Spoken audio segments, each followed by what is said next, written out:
Thank you, Professor Chair Aman Agarwal, for inviting to this exciting conference and me to allow some research that I have been conducting for quite a while. Today's presentation is about the economics of excellence. And I want to particularly focus on luxury leadership. And if this has an economic multiplier in an age where we see a transfer from conspicuous consumption to more conscientious consumption. But let me start first. This is a long time research project, but these days it has really elevated to most importance. Since 2022, we've seen legal action against discrimination of excellence. In the US, there was a group of Asian students who started suing Harvard University as an Ivy League for outperforming tests in order to enter Harvard, but then underperform in the admission. And that was granted. This lawsuit, it went all the way up to the US Supreme Court, and it was granted that Harvard is not allowed to discriminate based on test performance. If it's too good, then Harvard is not allowed to curb a certain group from outperforming. And just about 2 weeks ago, we had this letter of the current US administration pushing even more pressure on Harvard, saying that they will take away governmental funding, almost like I think $2 billion if Harvard is not enacting or starting to establish to focus back on its core mission, academic excellence. So these days there's a lot of pressure. Harvard responded then that they are not going to do this, and then in reverse, the US government is currently putting pressure, saying that they will cancel the visas of international students, which comprises about 1/4, so 25% of the Harvard student population. So it's a topic that is currently really highly subject to debate. But for me, it has been going on for quite a while. So even before the 2008 world financial recession, you see me here. I was at the Maxwell School of Citizenship and in Washington, D.C. You see me thinking about this back then, pre-2008 world financial recession. We had this notion that excellence breeds competition, which is a good driver of economic growth. But already back then, I thought about the inequality that is inherent if you are only looking at economic excellence and pushing for that.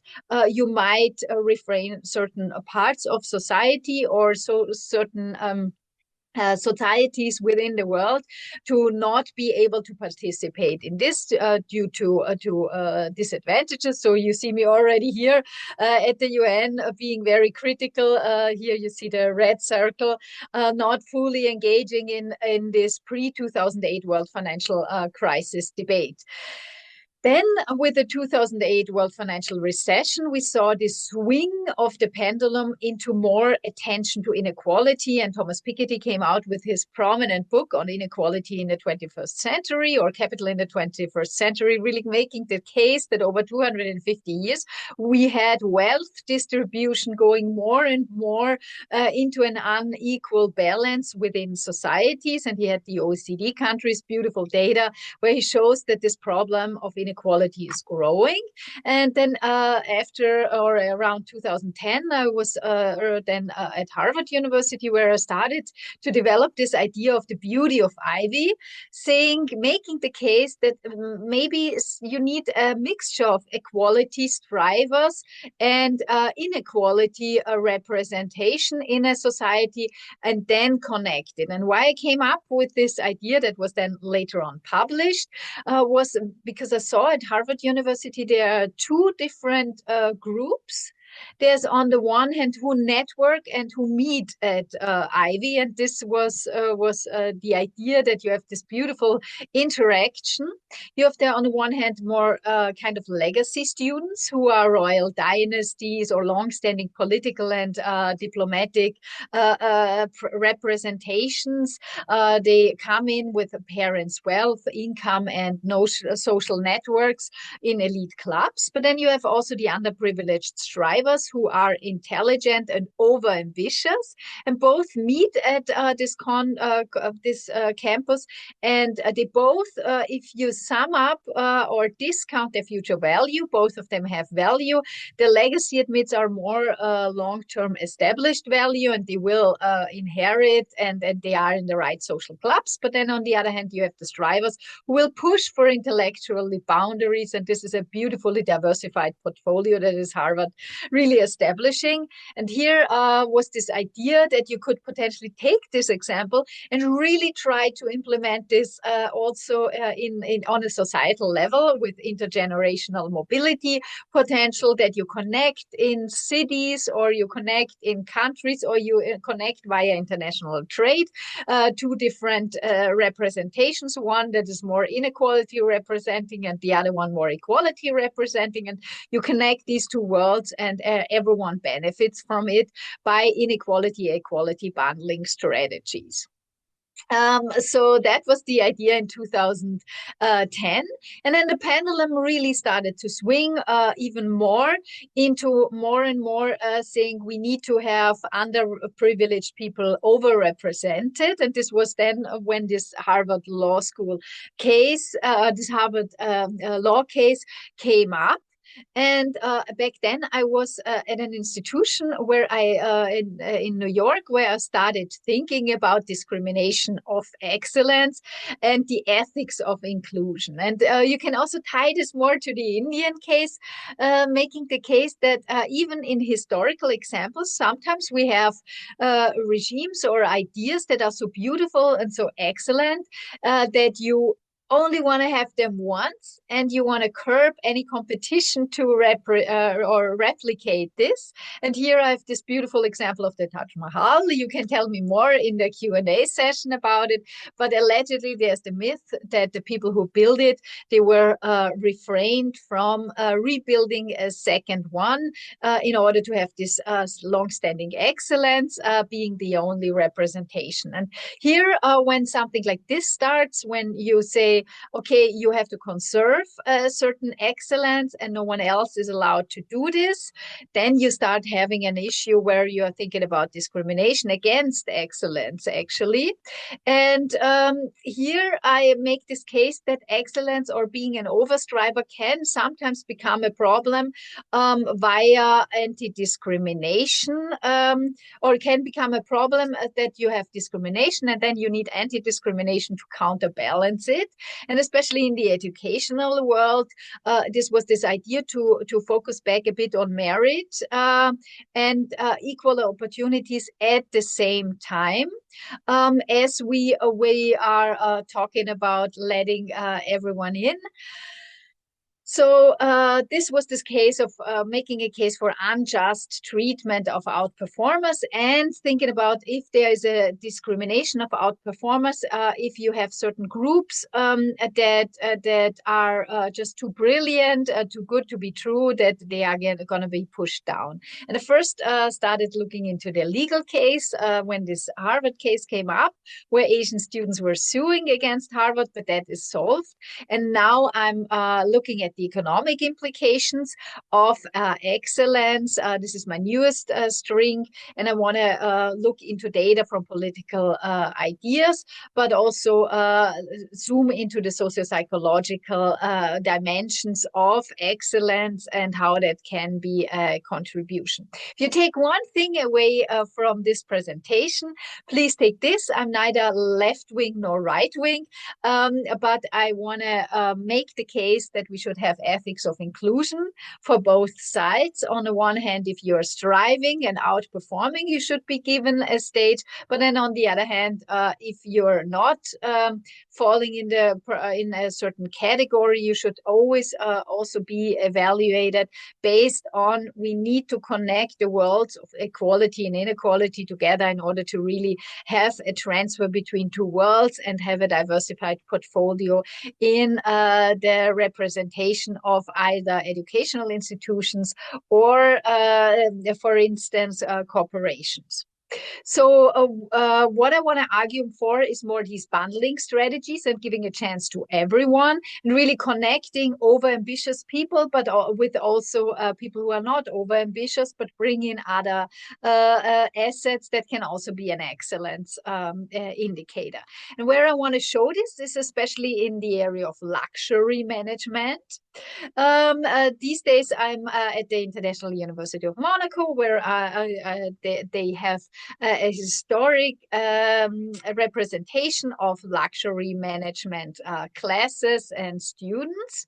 And I want to see if luxury is somehow connected to the economic multiplier. This is John Maynard Keynes' idea from 1936, where he found in data that if there is a spending of the government in long-term investments like railroads or any major other investment, buildings, infrastructure development, and it trickles down in the economy by 1.6 as a multiplier function. And I want to see if this has been really applied to luxury management, and why would we care about this right now? I currently see that luxury is going into two different areas. One is the leisure class argument of Thorsten Veblen, who was thinking about conspicuous consumption. So you would consume and you would show up with your consumption and purchasing power, and the elite could thereby making a case that they are different than the norm, and they could show social status and prestige, especially by buying into luxury goods that show craftspersonship, material, passion, endurance. But it was also a sumptuous opulence and lavish consumption, adhering to the whims of fashion and buying in order to buy again shortly thereafter. And then there's this new branch of luxury management that talks about post-consumerism, sustainable consumption, minimalism, simplicity, ignorance of consumption. So it's this anti-consumerism argument, decluttering and biophilia. And I want to see how is the multiplier performing on that. Is there a value in this? This diversification into old school luxury and post-consumerism potentially is a function of age, or if you're older, you potentially are more in this conspicuous consumption, whereas in the younger generation seems to really care about the environment, about our future carbon footprint. It might also be a function of budget, that if you're rich, you might want to still show off. If you're super rich and you've inherited your wealth for a long time, then you may be more falling into this post-consumerism consumption. And Professor Phil Klaus and Annalisa Tarquini-Polli at the International University of Monaco have this new idea of this post-consumerism, barefoot excellence or barefoot elegance, that you're refraining from actual consumption. Or it may be a function of your culture, race, your nation, that you either want to show off. These are chains that are implanted in his scalp, or you're more in the post-consumerism that you are not consuming that much. And this the second picture is like an architecture building that would really showcase minimalism and not display anything at the Biennale in Venice. We also have this trend, as just shown in architecture, where after COVID-19, people are kind of cognitively exhausted exhausted, and there seems to be this hype in sustainable consumption, but also digital luxury, that you are not consuming anymore, but you are simply giving, for instance, e-cards, or you really are thinking about carbon footprint, and you do not want to consume that much. You also see here in architecture, this really transpires. This is a classic historic building, but it was illuminated here in the middle of Vienna with trees in order to make a sustainability trend fashion argument in the middle of Vienna. This was during the pandemic. But post-pandemic, I think we are seeing more luxury that is more conscientious.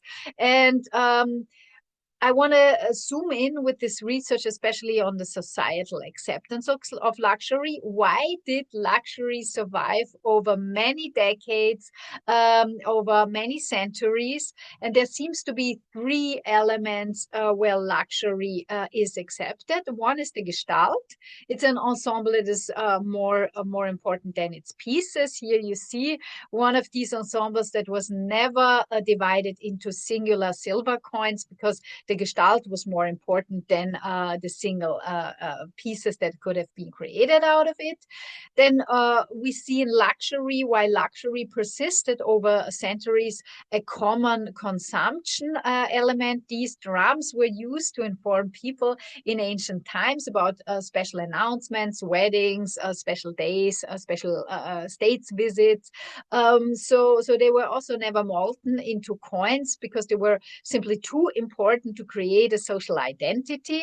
And then also mastery of the world in luxury represented the innovative element by showing how the world could be in the future. This was actually the first computer that was an installation that was done in the court of the Habsburg Empire, and it was envisioning a computer-like chess player. And to this day, this is one of the most cited innovations in the world, because it was a very four-sided innovative element. So if you have these three elements, a Gestalt that's larger than its sum, something that gives a social identity and meaning to society that you can share, and if you have the mastery, the innovation in luxury consumption, then you can create a value that is seems to be more persistent and leads to grant, to fail. It was never destroyed in the previous centuries. So in my research, I want to look into either, is there a consumption crunch if you have this new form of luxury, or is there more an intergenerational considerations that you can save energy for the next generation and save production costs when you become more conscientious? How I want to tackle this is, on the one hand, I want to see a cross-sectional data. What about the luxury propensity and GDP growth, potentially operationalized via patterns? I want to also look into time series, luxury shocks like Monaco with the casino, UAE Emirates with the gold rush, when all of a sudden luxury started to bloom in these societies. Did this change anything in terms of economic multiplier functions or societal values? And then lastly, also think about shock experiments, post-communism Russia, where people all of a sudden started to have money, and there was more inequality in terms of how you could possess and show and display luxury. Why it's important to study this today? I can, if we draw back from historical examples, we see that governmental support of luxury acceptance was an issue after the first great pandemic of the 14th century plague, and that actually really caused, for the very first time, a spark in economic growth and the consumerism, when after the first pandemic of the 14th century, about 1/3 of the known population had ceased, but the rest of the survivors, they were living it up and spending a lot especially on luxury. And we have a beautiful paper by Paul Schmelzing at the Bank of England. He found data that actually the luxury consumption after the Great Plague was an economic multiplier in the past. So maybe we are shifting these days in a new renaissance where our luxury acceptance and acknowledging success in luxury via a great gestalt that you can share with others, but also have an envisioning perspective of, for instance, digital luxury or AI leadership in luxury, where these elements can really prosper and create a new blooming renaissance that is based on excellence. And with this, I very much look forward to questions and answers from the audience. And I thank very much again for allowing me to present my upcoming research project.